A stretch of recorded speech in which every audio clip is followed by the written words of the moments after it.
All right, AP, you just heard Ashley's take on the East Texas region. Now you get to hear the other Ashley's take on the East Texas region, and then mine too, I guess. I'll stick myself in there as well. We're all Ashley. We're all Ashley. I am Ashley today. I'm Ashley number 3. On the show, but anyways, there are a bunch of teams in the East Texas region. 76 teams to be exact, and only 7 of those teams are in fact ranked. So let's go ahead and get straight into it, starting with 5A Division 1. You've heard about them already, and we're going to keep talking about them. Number 1 in 5A Division 1 is Longview. They're 8-0 on the season, a powerhouse in East Texas. We will, of course, talk more about them a little bit later.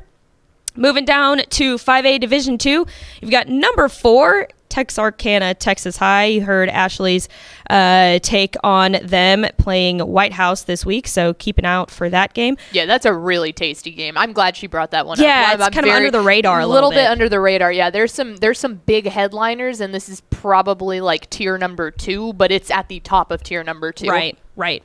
They are 7-1 on the season. Of course, only one loss coming from Frisco Lone Star this season, and it was really good game. Only lost by like 5. So. Yeah, which is crazy because that's not aging super well. No. Like Lone Star is they've got some questions. They got some question marks around them. And yeah, that's crazy that's the one. But they have some other big wins on the season too. Very interested by that game. Yes. Yeah, Coach Stanford's done a phenomenal job over there coaching his program up to be almost a powerhouse out there in way East Texas. That's like on the border. Yeah.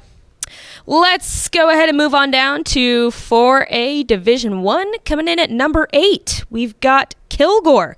7-2 on the season. We'll talk more about them a little bit later when we highlight District 9 4A. And speaking of that same exact district, you've got number 9, Tyler Chapel Hill in 4A Division 1. What a powerhouse of a district. Like they're such a big powerhouse of a district. We're going to give them their own little segment a little bit later. I'll keep my comments to myself because this one is tasty. It's a little tasty. But let's move down to 4A Division 2. We've already mentioned them. Number 2, Gilmer. This team is just always good. And it's kind of like that team that you just think of when you hear East Texas football, Gilmer, Longview.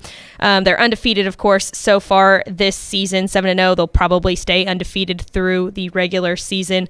Their schedule, though, was really tough. They had Tyler Chapel Hill, Kilgore, Lindale, in Pleasant Grove. I mean, heck, they had Paris too. Like, say what you will about Paris, but Paris is just one of those, like... I'm still not sure about that. Hi, Siri. Nice to meet you. Women talking football. She wanted to join. Siri's she wanted to join. Yo, I'm a lady.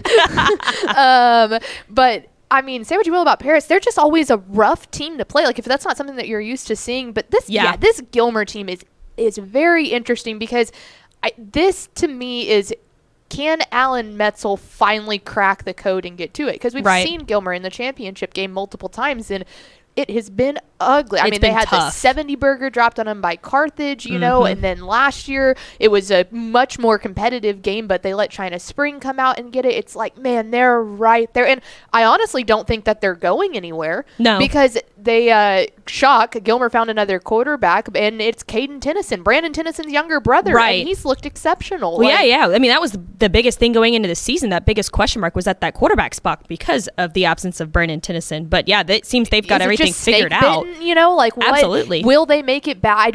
I think that they can make it back to AT&T Stadium, but what will you do when you get there? You know, is it going to start turning into a Duncanville to where exactly like the pressure's too much? Yeah, or it's what just is it? How you perform on the big stage? Like it's just sometimes it bites teams in the butt. You know, like just being there in AT&T Stadium in that environment. If they go back this year, I'm going to start thinking more along the snake bitten trail of.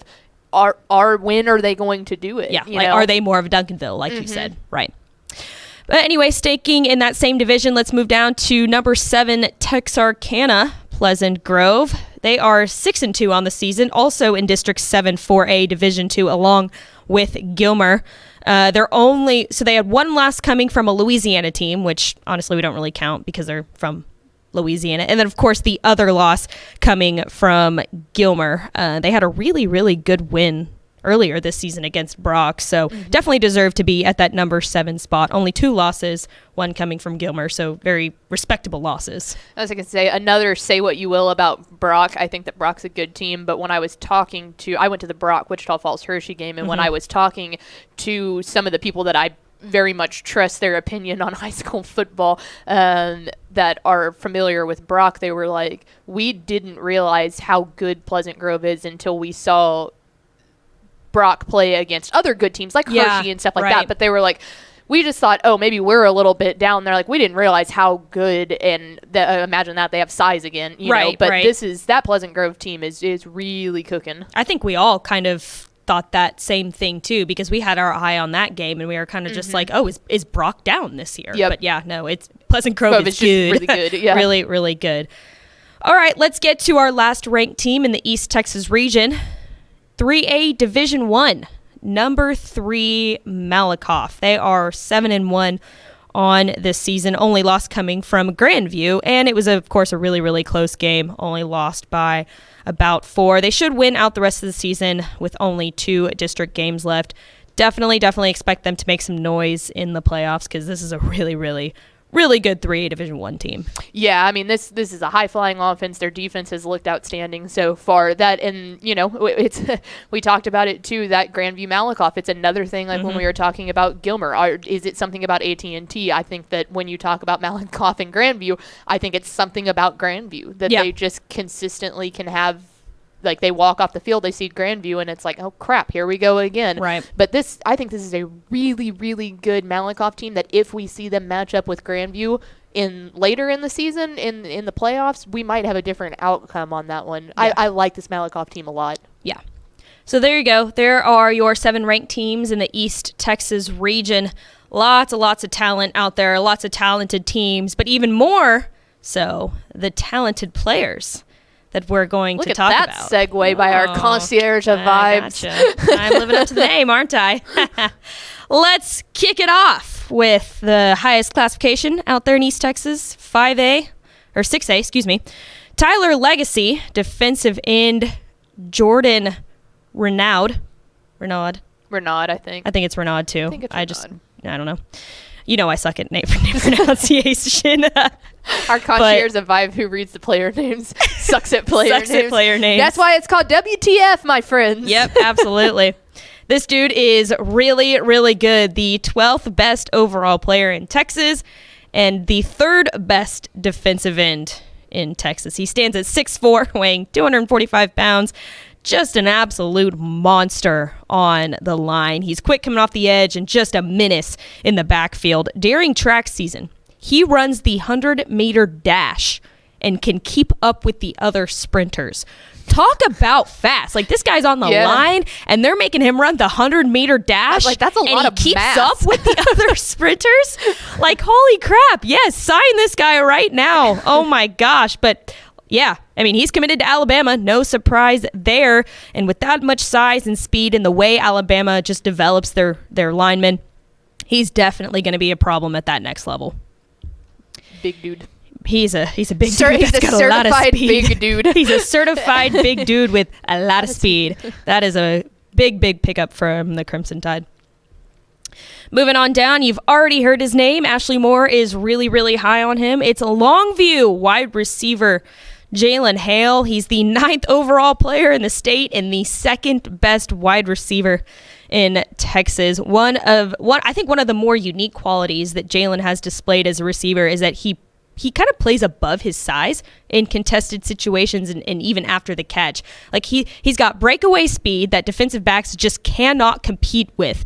And the way he maneuvers around defenders is so impressive. It's like he glides. He layered himself in butter or something. He can just slip through those tiny little cracks. Very, very impressive. He's got an eye for the ball and has the athletic ability to just grab it from anywhere. Like, you can target him from deep. You can throw him a short little screen pass. Even in situations where the ball is underthrown, his ability to just backtrack and catch it is absolutely amazing. I mean, I can't talk about Jalen Hale and his ability and his athleticism enough. He is seriously the real deal. Of course, he's had his pick of colleges to play for at the next level. He's verbally committed to play at Alabama right now, and he chose really well because the Crimson Tide definitely knows how to develop young receivers. Moving down to Tyler Chapel Hill, offensive tackle, defensive end. Kevion Huddleston. Let me pull it up. 6'4", 235 pounds. He's a big dude. He does play both sides of the ball. He's committed to play at TCU, though, as a defensive end. How about that? Yeah. That's a big pickup for Sonny Dykes. Huge pickup for the Horned Frogs. He got some snaps at offensive tackle last season. I think he plays a little bit of that this year as well. He's a big reason why Chapel Hill did so well last year in the playoffs. They had a state semifinal appearance, I believe. They made it to the state semifinals. Good Lord, I can't talk. He adds a lot of depth and size and athleticism to the offensive line at Chapel Hill. He's had a couple of pancakes, some sacks, and a fumble recovery already this season, but he will certainly be a really good addition to the Horned Frogs pass rush coming up in a couple years. Moving on down to Pleasant Grove. Yes. Take it away. I keep saying move it on down, so I got to throw a little bit of sugar and spice in there a bit. You got to add a little bit of spice. A little bit of spice. Pleasant Grove, tight end and defensive end Vic Shaw. By the way, all these guys are committed to play at the next level. D1, by the way. So, yeah, some of the regions it's phenomenal. We're really having to put in a lot of effort to get stats and look at players. Like, This took me 5 minutes. Yeah, it was like, okay, here's 27 of them. Yeah, let me look at the 2023 rankings of recruits on DCTF website, and they're all right there. Yep. So they're all right there. But Vic Shaw, 6'3", 260 pounds, who was taken. Yeah, I know. Can you he's imagine huge. his family's food bill? Like his poor mom. I know. I'm sure it's incredibly expensive. But yeah, 6'3", 260. He's taking snaps at offensive tackle, tight end, defensive line, and defensive end, probably a defensive tackle or something. He's athletic, fast, and versatile enough to play at most positions on the line, obviously. He's so big, though, when he's got the ball, he just mauls defenders. Like, I saw one of his highlights as a tight end, and I was just like, oh my God, like, he just shakes off defenders like it's nothing. Oh, like, they can't even, it takes like he is the 6 guys to bring him down. Being able to utilize your tight end. He's fun. It's fun to watch. Gosh, it's crazy. It looks like bully ball, honestly. Like, I feel bad for some of the other kids. Oh my gosh. It's fun to watch. It's very fun to watch. It's just incredible. But just like Huddleston with Chapel Hill, Shaw adds depth and size and athleticism to the offensive and defensive line at Pleasant Grove. Expect Shaw. Sorry, I lost my notes here. I was just going to say that Shaw has the ability to run routes and catch the ball, adding a whole lot of more depth just to the team in general. And he is a UTSA commit, and he's going to play defensive end, I believe, there. He's not going to play tight end. Probably a little too small to play tight end, but defensive end he will play. Moving down to Gilmer, wide receiver and defensive back, Rohan Fluellen, 6 foot, 170 pounds. He's tall and lengthy.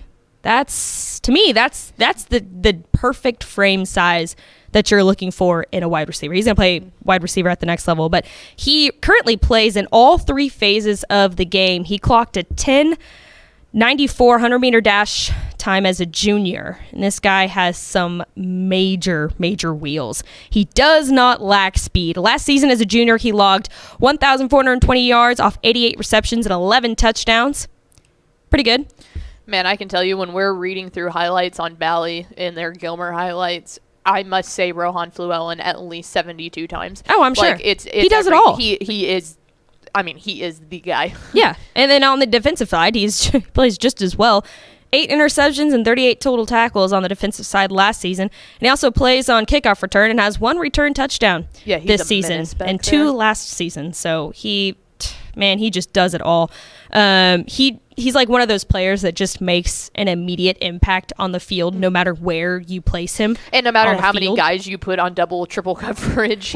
He's gonna go get his own. Absolutely, he is committed to play at TCU, and the Horned Frogs just found themselves a gem in this guy who's just got a wide range of a skill set. So big pickup for the Horned Frogs. All right, AP, let's close it out with Mineola running back and linebacker Dawson Pendergrass. And I am sure you've heard his name before because we have said it. You guys have said it on TFT. We've said it on WTF. I was going to say, he's definitely been up for Mr. Texas Football Player of the Week. Yes. He is no stranger to the headlines. I actually got to see Dawson play in person a couple weeks ago when Mineola played West Rusk at home.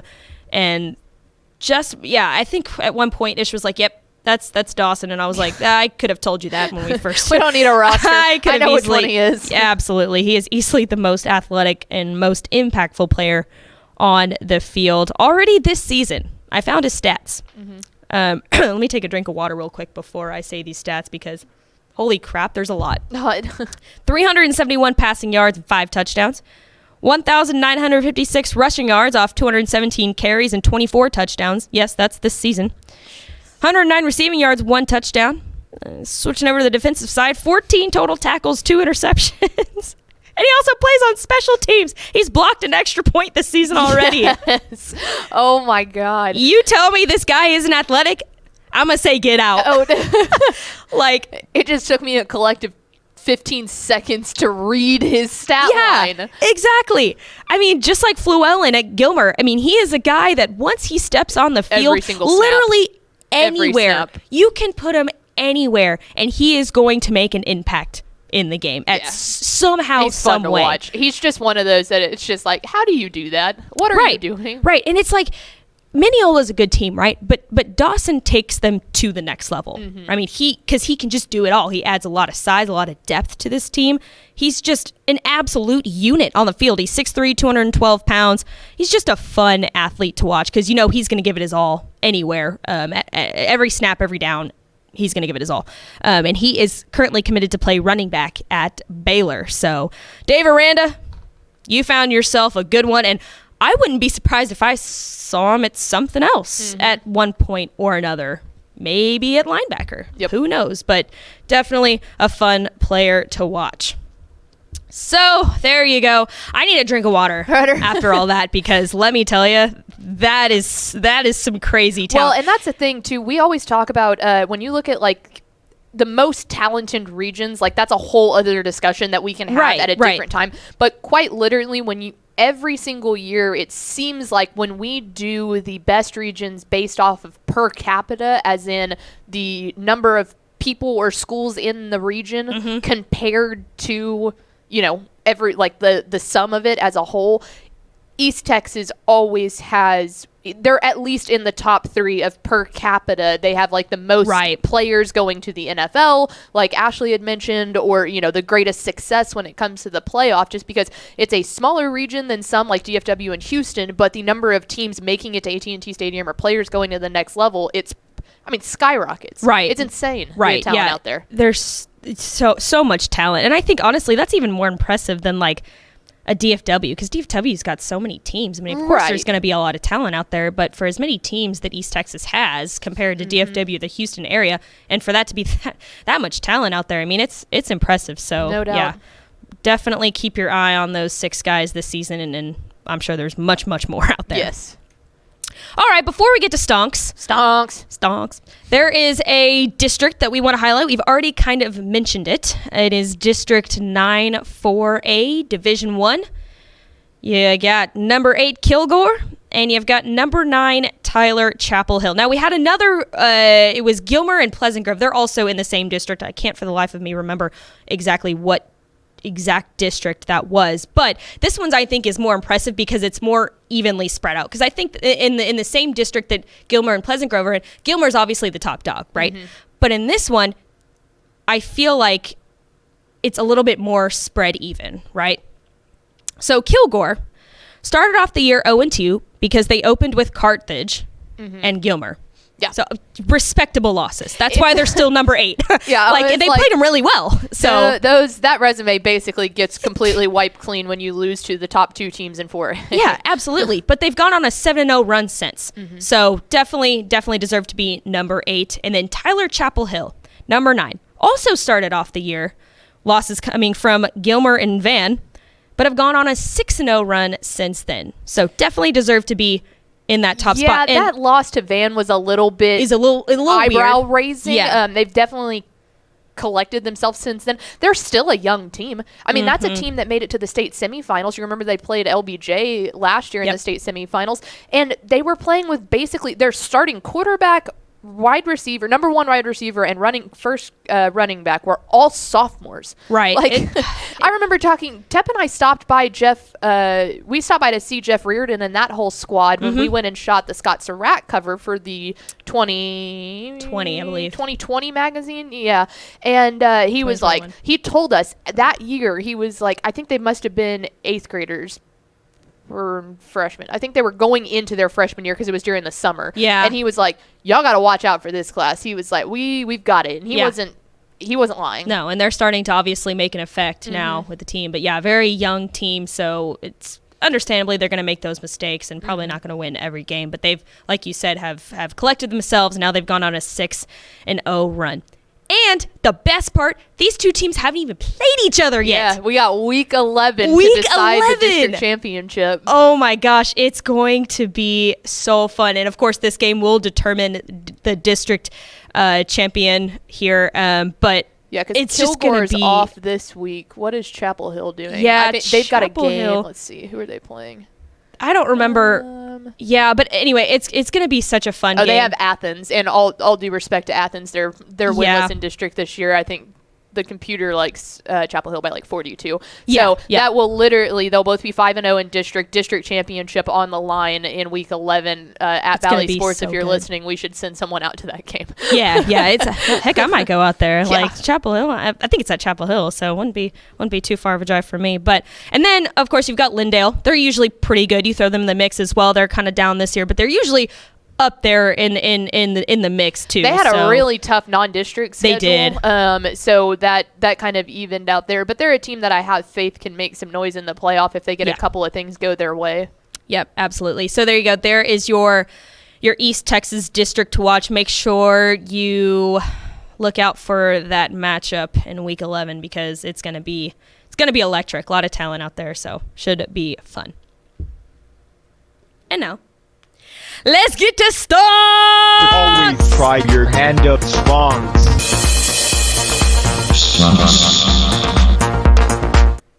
Stonks. It's just so pretty. To see it. You did such a good job on that. I tell you that every week. Thank you. It's just so good. That's one thing I'll gladly accept cred for. Yep. My Stonks intro. You should. Nothing else, though. Just your Stonks intro. Just put it on your resume. Scrap everything else, and then just put Stonks on your resume. It's like, do you have a reel that you can send us? Yeah, I do, actually. It's only 7 seconds long. It's all you need to see. I love it. But our first victim for Stonks Report is Longview. Yes, we're going to talk about them again because they're really, really, really good. Stonks, to me, are up on all accounts, all across district, all across playoffs. Probably going to make it to AT&T Stadium. Probably going to win at AT&T Stadium. This team is so good. Now let's go ahead and check on. We'll start with district. We'll check in on District 7-5A, Division 1, and they're just running through it. I mean, I think they have won each game by a significant amount. The only one that they struggled with, and I think Ish was at that game, was against Lancaster. Mm-hmm. But other than that, they are 8-0, and they're outscoring opponents 374-74. Yeah, that's wild. I think absolutely unbelievable. We thought we put them as number 1 in preseason. Coach King has given us his thoughts on that in the kindest words of John King. But I think that we thought they could go wire to wire. Mm-hmm. We felt like they were the best team in 5A Division 1 this year.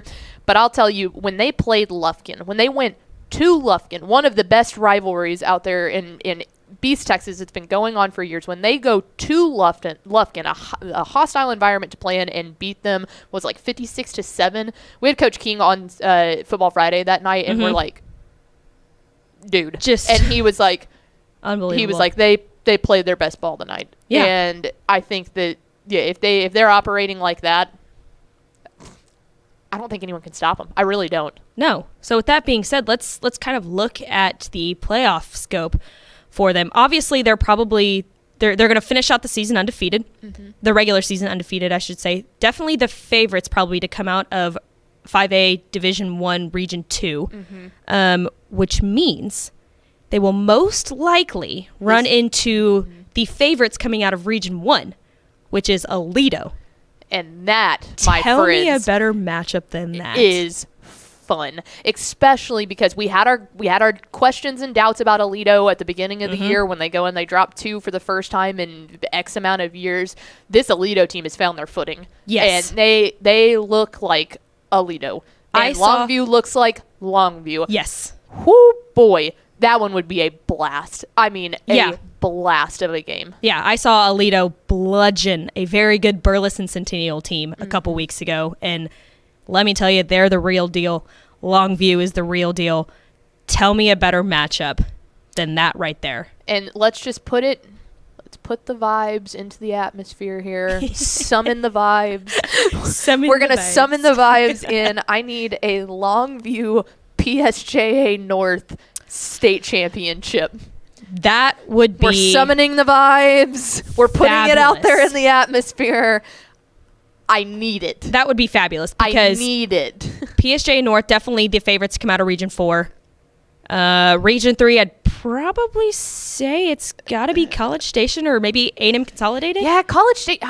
Man, College Station's a little down, but we're going to learn a lot this week because they play A&M Consolidated. When they play, I feel like I will get my answers that I need there because anything other than that, I just don't see anyone out of Region 3 really making a whole lot of noise, which is another reason why we think that this could be the year that a Valley team could actually do it. Now, Miller's looking pretty good too. Yeah. Well, but Miller lost to Vets last week. Right. Or to someone. I don't remember who. Miller lost to someone. Maybe it was Vets. I don't know. That whole region just keeps swapping. Beating each other and stuff. Exactly. So it's like, it's really hard to know. But yeah, I mean, we could potentially be looking at a Longview PSJ North state championship for 5A Division 1. And man, that'd be fantastic. The vibes. Stonks are up. Stonks are way, way, way up for the Lobos. All right, let's get to our last Stonks report. I'm so excited I get to talk about Sulphur Springs. I love this team. If you guys don't know, I love East Texas. My parents have a house out there in Yanis, Texas, which is about 20 minutes south, something like that, of Sulphur Springs. So very familiar with that area. Now, the Wildcats, they moved from 5A Division 2 down to 4A Division 1 this season due to realignment, and I don't think anything better could have happened for them. Last season, they were 0-10. They did not win a game all season. And now they are 3-0 in district play and 7-1 overall. Absolutely phenomenal. And this is the most wins they've had in a single season since 2013. So congrats to the Wildcats. They are doing fantastic. Definitely, this is due in large part to, of course, their head coach Braden Faircloth. He came from P&G last year. I believe this is his first year at Sulphur Springs. But Brandon Faircloth. What'd I say? I think you said Braden, but maybe I heard you Brandon wrong. Faircloth. Yeah, I remember we interviewed him at coaching school. I do remember that. Good guy. Yeah, good guy. He's done wonders with this team. He also brought his son over, Cooper Faircloth. He's playing wide receiver over there. Definitely one of their more talented players. Definitely a good team. We mentioned the Week 11 fun earlier that'll be had between who was it? Kilgore and gosh darn it. District Kilgore and Chapel Hill. Yep, that's exactly what it was. But this one also, so this district is going to come down between Sulphur Springs and Anna. You remember that Anna has the new quarterback that transferred in from Allen. They've been, unbelievable. They've been unbelievable. But that's another Week 11 game that is going to will likely decide that district. Sulphur Springs still has to play Kaufman on Friday. That'll be a tough one for them. Yeah, that's no easy task. So if they were to lose to Kaufman, we might be looking at some sort of 3-way tie almost for that district. Yeah. If they could go out there and then beat Anna the next week. Right. But Anna, I think, would probably be the favorites over Sulphur Springs. But if Sulphur Springs takes care of business but with Kaufman this week, then that one will probably be for the district championship. Yeah, super excited for them. They'll most definitely make the playoffs as well. First time since 2018, and I was actually at that game in 2018 when they played Frisco at the Star. Wild. So that was really, really cool to see. But yeah, first time probably making the playoffs since 2018. So I think district-wise, Stonks are definitely up. I think they still got to work out a couple kinks, of course, with a new coach and new players coming in. But I think they are certainly going to be a team to keep your eye out for here in the next couple seasons in the 4A ranks. So there you go. Future is bright for both the Longview Lobos and the Sulphur Springs Wildcats. There is your Stonks report of East Texas.